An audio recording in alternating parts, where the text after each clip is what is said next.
Welcome back to the Warehouse Podcast. I'm Tyler, and I'm here solo today to give you a review of Game 1 of the ALDS between the Baltimore Orioles and the Texas Rangers.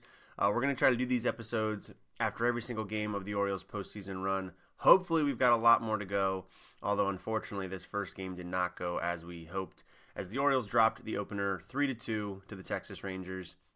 And we're probably not going to get into all the specifics of the game. If you're listening to this, we assume you probably watched almost all or all of the game, and at the very least saw the highlights. But I want to touch on a few things here that kind of stood out to me. So this being Game 1, I first wanted to start with the roster that got announced prior to the game.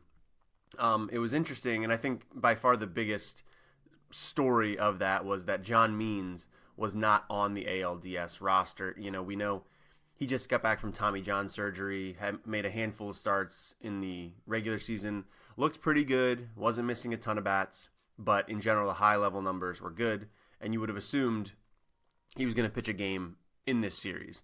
Fangraphs did their projections prior to the series, and you know they didn't know who was going to pitch what games, so they were making some assumptions, and they had assumed Means was going to take the ball in Game 2. I didn't necessarily agree with that, but I figured he would probably pitch in Game 3. He's been better than Dean Kramer and Kyle Gibson down the stretch.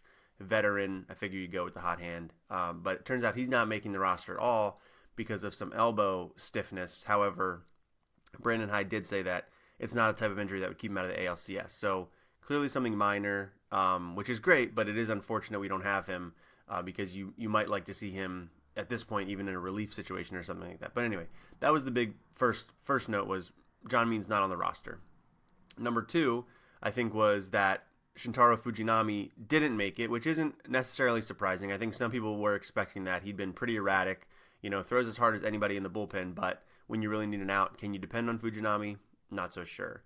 So he didn't make it, not terribly surprising, but Brian Baker made it instead, where I'm not sure that I trust Brian Baker a whole lot either. He went down to Norfolk for the last month or two of the season and was not very good there either. So that was a bit of a surprising one too. Now, in a 5-game series, are you going to really use all the depth in your bullpen?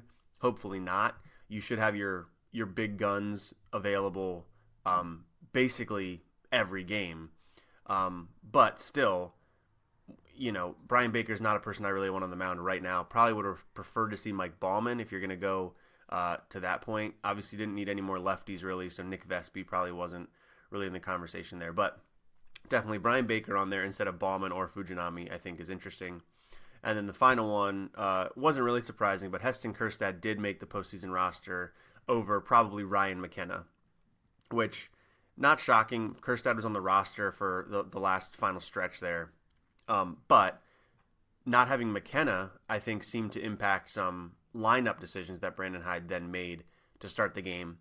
So let's get into that now. So the lineup came out against a left-hander, Andrew Heaney.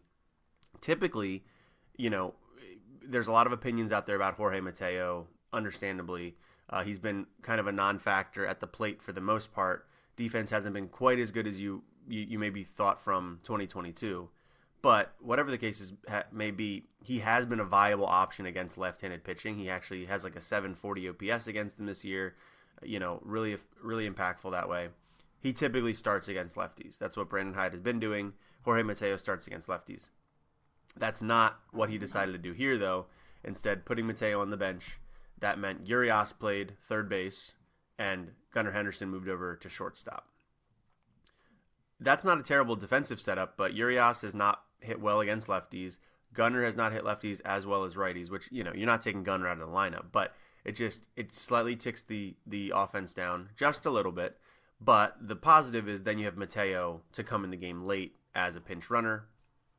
And as I was saying about the McKenna point, if Ryan McKenna is on the roster, you potentially don't have to think that way. You can say, well, we've got McKenna, who is not as fast or as good of a base runner as Mateo is, but he's still impactful, and he's the kind of guy that if he's on second base, he's going to score on a single. Unless it's a freaking laser beam, Ryan McKenna is going to score from second on a single, might score from first on a double. He's fast enough to do those sorts of things. McKenna's not on the roster. They went for the power option with Kjerstad, which, again, I think is totally defensible. I get it. But that, I think, does factor into Brendan Hyde's lineup decisions. And we're going to have something similar today with another lefty on the mound, Jordan Montgomery. Is Mateo again going to be on the bench? I'm not sure. We'll see. All right, so that was the lineup, the roster stuff. I think that was all pregame. Then getting into the game, honestly, both starters looked pretty solid early. Bradish clearly has the more elite stuff than Heaney. He was getting the swings and misses, whereas Heaney was kind of living off of weak contact. I thought Bradish, in general, looked pretty good in this game. Now, he only goes 4 2/3. 7 hits in those 4 2/3, not great, but a lot of those hits were kind of dink and dunk. There wasn't a ton of hard contact off of him. I thought he looked good, got a lot of swing and miss, like I said. Slider was good, fastball was working pretty well. Wasn't issuing walks, had control, struck out 9. I mean, Bradish looked pretty good, I thought. Don't love the 2 runs in only 4 2/3, but we've kind of seen that with Bradish throughout the season. He'll give up a couple, then he'll settle in and go and give you 6. Now, in the postseason, you can't really risk him having maybe a little more trouble, them seeing him a third time, which I'll say that as well. He turned that lineup over, started facing the top of the lineup for a third time. I was like, oof, we need to get him out of this game. Even though he's not giving up hard contact, they're starting to see him a little bit. Don't love what that portends. Credit to him. He got a couple more strikeouts. Handed the ball over to Danny Coulombe, who did a nice job to get out of the 5th inning. And I felt pretty good. After 5 innings, I think the score was 2-1. So let's go back to the Orioles scoring that run. But in general, Kyle Bradish, I was pretty impressed with. I thought he did a nice job against a good Texas lineup that he's seen 2 other times this year. Now, granted, last time he saw him was back in May, but strong lineup, 2 runs from your starter, I think is pretty good. So can't complain about Kyle Bradish there really at all.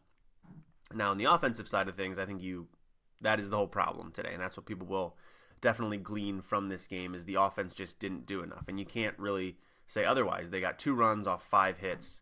They did walk 5 times, which was nice to see. They were patient at the plate. They just weren't really hitting the ball with a lot of conviction. Only struck out 7 times in a 9-inning game. Again, you'll take that.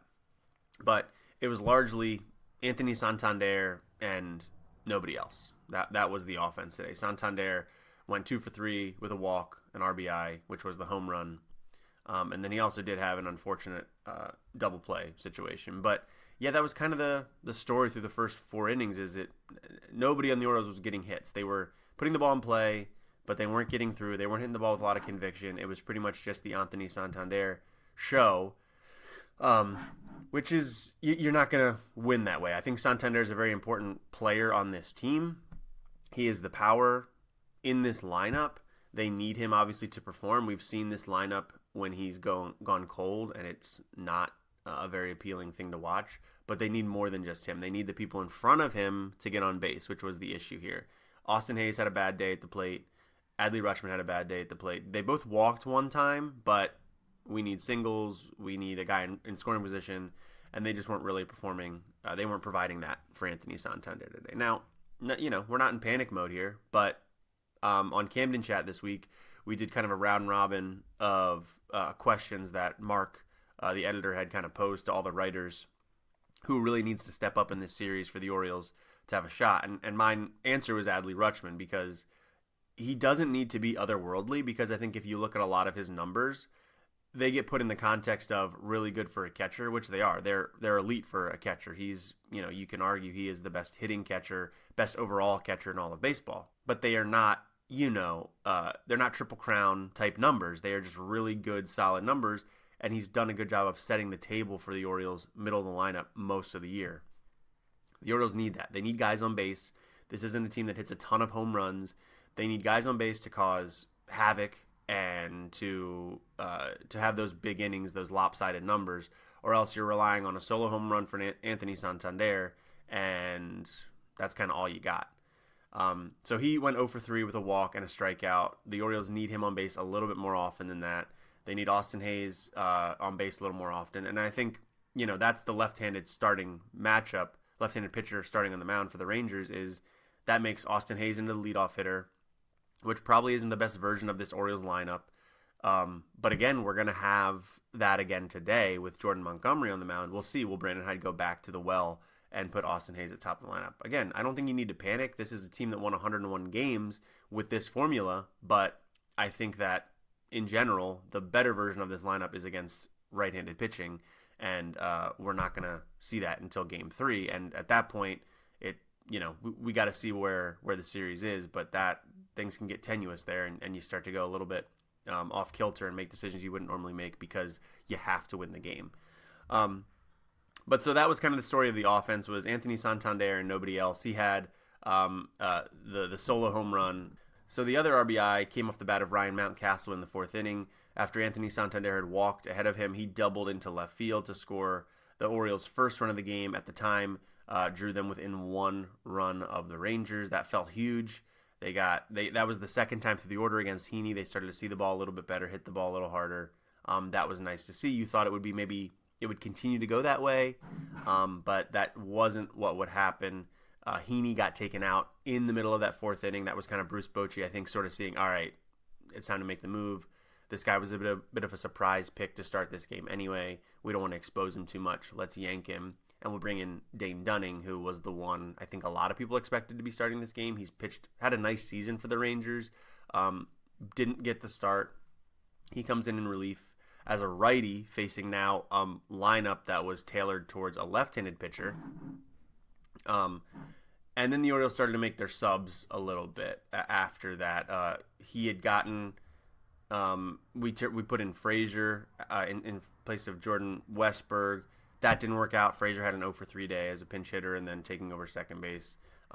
Dunning, the only run Dunning gave up was the solo home run to Anthony Santander, and that came in the 6th inning. And then besides that, the Orioles didn't get much else done in the game. They did have a golden opportunity, I think it was in the 8th inning, to score another run. This was with Aroldis Chapman pitching, which felt like an opportunity. Chapman's been wild, hasn't had the best season. Traded from went from the Royals to the Rangers. Was good with the Royals, less so with the Rangers. Walks the first 2 batters he faces in the 8th inning. Austin Hayes, Adley Rutschman. Those are the 2 walks they got earlier, which is great. We need that. That's what the Orioles need to be successful. Traffic on the bases. Then Santander comes up. He's the guy that's been hitting the ball all day in the lineup. He's the one you want up. And unfortunately, hits into a double play. Ground ball to third base. Josh Young fields it to second, over to first, completes the double play. And that kind of squashed the Orioles' rally there. Ryan Mountcastle strikes out to end the inning. And that felt sort of like a nail in the coffin for the Orioles there. They did come back out in the 9th inning. Gunnar led off with a single.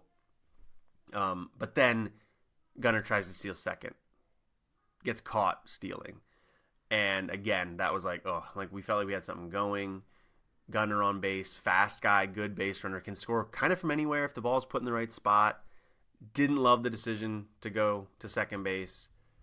Didn't work out for him. Now, obviously, that's part of what makes Gunnar good. Not that he's a stolen base guy all the time, but fast, makes things happen, puts the defense on their toes, and unfortunately, just didn't work out.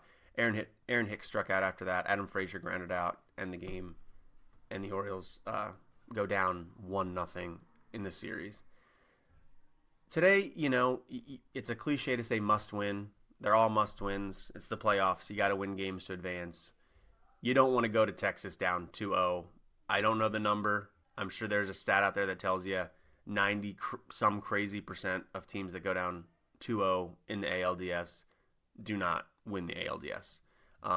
They need to win today. So that kind of switches us to the preview of Game 2, which I'm recording this in the morning of Sunday the 8th. The Orioles play Game 2 at 4 o'clock today. The matchup there is Grayson Rodriguez versus Jordan Montgomery. Montgomery looked really good in that wild card game against the Rays. Grayson obviously hasn't pitched in a bit because the Orioles got the bye. You'd expect Grayson to come out pretty amped up. It's gonna be reminiscent of the Chris Tillman performance in, I guess, the ALDS in 2014 or maybe 2012. That ALDS, he came out firing and throwing as hard as you've ever seen, if not harder. I'm expecting something similar from Grayson, but this is a rookie. You worry about that, but it's a guy that's taken his lumps this year, shown some composure, and I expect him to come out looking pretty good. Now, what's important to note from the game one is who will be available out of the bullpen for the Orioles. I think the only guy that you're probably not going to see today, and this was a question I had about the usage of him in game one, was DL Hall. DL Hall is kind of the guy to me in this bullpen that you can go to and say, we need to strike out DL, bring him in. You throw the hardest, you throw from the left side, bring him in. We need a K right now. He had a nice day on the mound. 1.2 scoreless innings, 3 strikeouts, just the 1 walk. But he also threw 28 pitches. Now, they will have a day off on Monday that, maybe then he's fine for Tuesday. But do you want to use him back-to-back days if he's thrown 28 pitches? Now, I think you can. I think you can bring him in a situation today where you really need to strike out, like I said. But I don't think you can say, hey, DL, you threw 28 pitches on Saturday. We need another 15 to get through a whole inning on Sunday. I don't think that's going to work out. And with the 3-batter rule, you can't guarantee I can only get him to face 1 batter. But if Corey Seager comes up today, runners on second, I wouldn't say second and third because then you probably just walk Corey Seager. But bases loaded, 2 outs, Corey Seager comes up. Are you going to let a righty face Corey Seager? Do you want Danny Coulomb, who throws a bit softer, to face Corey Seager? You probably want DL Hall in that situation, and I think you can go get him. But then if something happens, a walk, a hit, he's got to stand for 3 batters. I'm not sure what you do to navigate that situation. So that was my only question today about the usage of Hall. Was he went a little bit longer than I think he probably should have, as good as he looked. And I know you just need to get outs. You also need to think about multiple games too. So we'll see about that. I think besides that, though, everybody should be available. Danny Coulomb only threw 9 pitches. Jacob Webb threw 12. They looked bad, but he threw 12. Gave up the solo home run to Young. Tyler Wells only threw 10, and CNL Perez 13. So I think everybody is available in the right situation. DL Hall, I don't think you can ask a whole inning out of DL Hall. That's kind of the bullpen preview for today. And then the lineup, we talked about that. It's a lefty starter on the mound, Montgomery. Is Mateo going to sit the bench again? Is Ryan O'Hearn going to sit the bench again? Now, Ryan O'Hearn has very drastic splits, but, and I'll say this. Montgomery is going to have a longer leash than Heaney did because Montgomery has been so good for the Rangers since he came over from the Cardinals in that trade. So I think you can probably keep Ryan O'Hearn on the bench, use him as a late inning pinch hit option because Ryan Mountcastle's so good against lefties.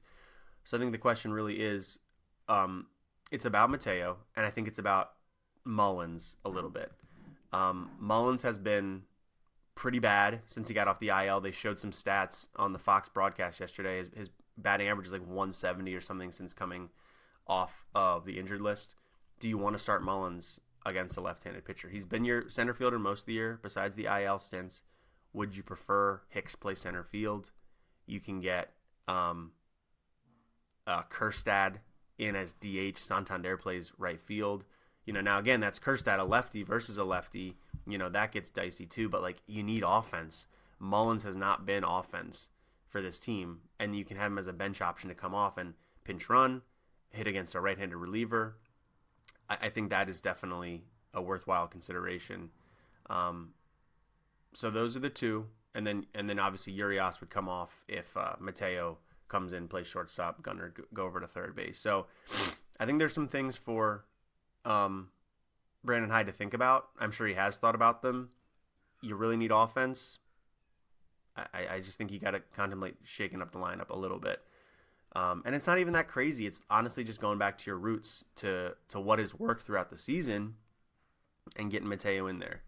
Obviously a risk if the game is close late. You don't have that pinch hit option or pinch run option, but if Mullins is on the bench, you kind of do. So we'll see. But excited about the game. So today's game is 4 o'clock. I think it's on FS1 because I'm sure football is on regular Fox. Really feels like a must-win. Don't want to go down 2-0 and go to Texas. But that is my take. I'll be back to give you a review of Game 2, preview of Game 3, likely tonight or early Monday morning. But thank you so much for listening. Please subscribe to the podcast if you haven't already on Spotify, Apple Podcasts, or wherever you get your podcasts. follow the podcast on Twitter at The Warehouse Pod. Eli's doing a great job over there.